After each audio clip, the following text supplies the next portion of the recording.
అండి, welcome to our channel. ఈ రోజు నేను ఆకు చపాతీ చేస్తున్నానండి. దీనికి నేను ఆకుకూర తీసుకున్నానండి. నేనైతే ఈ రోజు తోటకూర తీసుకున్నానండి. చిన్నగా చాప్ చేసి వాష్ చేసి బాగా వాటర్ అంతా ఒడిచిపోయేటట్టు పెట్టుకోవాలి. వాటర్ ఉండకూడదు. దీంట్లో నేను ఇప్పుడు ఒక బౌల్ అంతా తీసుకున్నానండి. నేను చిన్నగా చాప్ చేశాను. ఒకవేళ చాప్ చేయలేకపోతే చాపర్లో వేసి అనొచ్చు. దీంట్లో ఇప్పుడు నేను జీలకర్ర పొడి వేస్తున్నానండి. వేయించి మిక్సీకి వేసినది. తర్వాత కొంచెం వాము,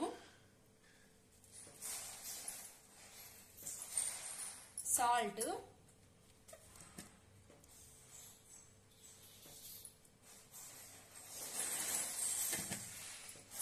ఆయిల్,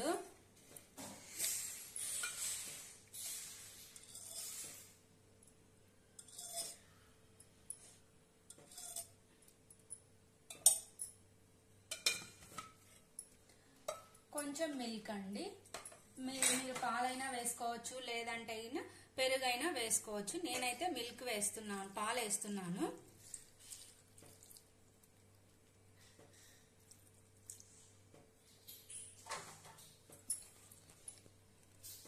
పిండి వేస్తున్నానండి. నేను గోధుమ పిండి రెడీమేడ్ కాదండి, నేనే ఇంట్లో అన్ని మిక్స్ చేసి పట్టించుకుంటానండి. మర పట్టిస్తాను.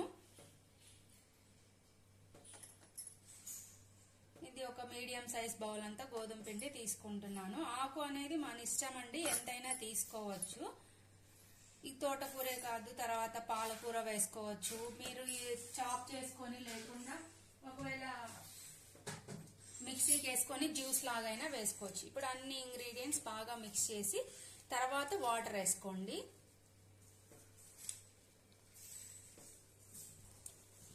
మీరు ఇలా ఆకు ఉంటుంది అలా అనుకుంటే గన మిక్సీకి వేసుకోవచ్చు అండి. లైట్ గా వాటర్ వేసేసి మిక్సీకి వేసుకున్నారనుకోండి, ఆ పేస్ట్ వేసి దీంట్లో కలుపుకోవాలి, సరిపోతుంది.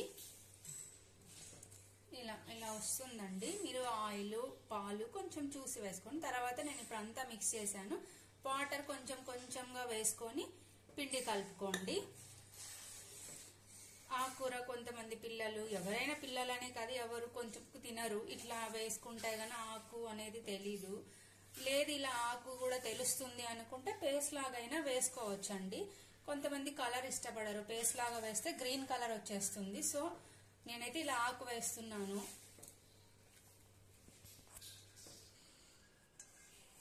ఇలా పిండి అంతా తడిపేసుకోండి. తర్వాత ఇట్లా కొంచెం ఇట్లా సాఫ్ట్ గా ఉండేటట్టు తడుపుకోండి, సరిపోతుంది. పిండి కలిపేసుకుంటే ఇది ఒక హాఫ్ అన్ అవర్ అలా నానింది అనుకోండి, కొంచెం బాగా స్మూత్ గా వస్తాయి.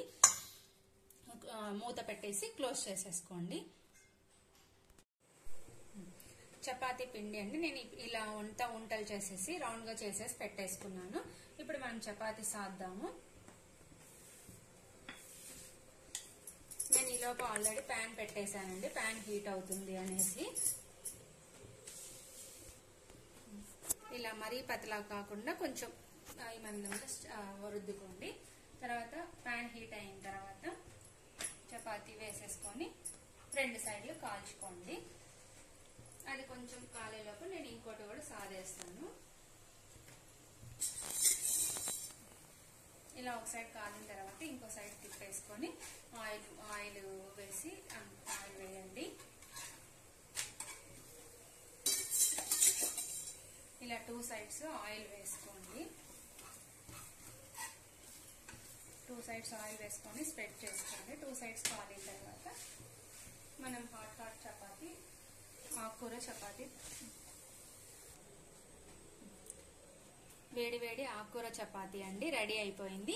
మీరు ఒకసారి ట్రై చేసి రెసిపీ ఎలా వచ్చిందో చూడండి. ఆకుకూర చపాతీ విత్ కర్రీ అండి, tomato curry. Thanks for watching. Please share, like and subscribe.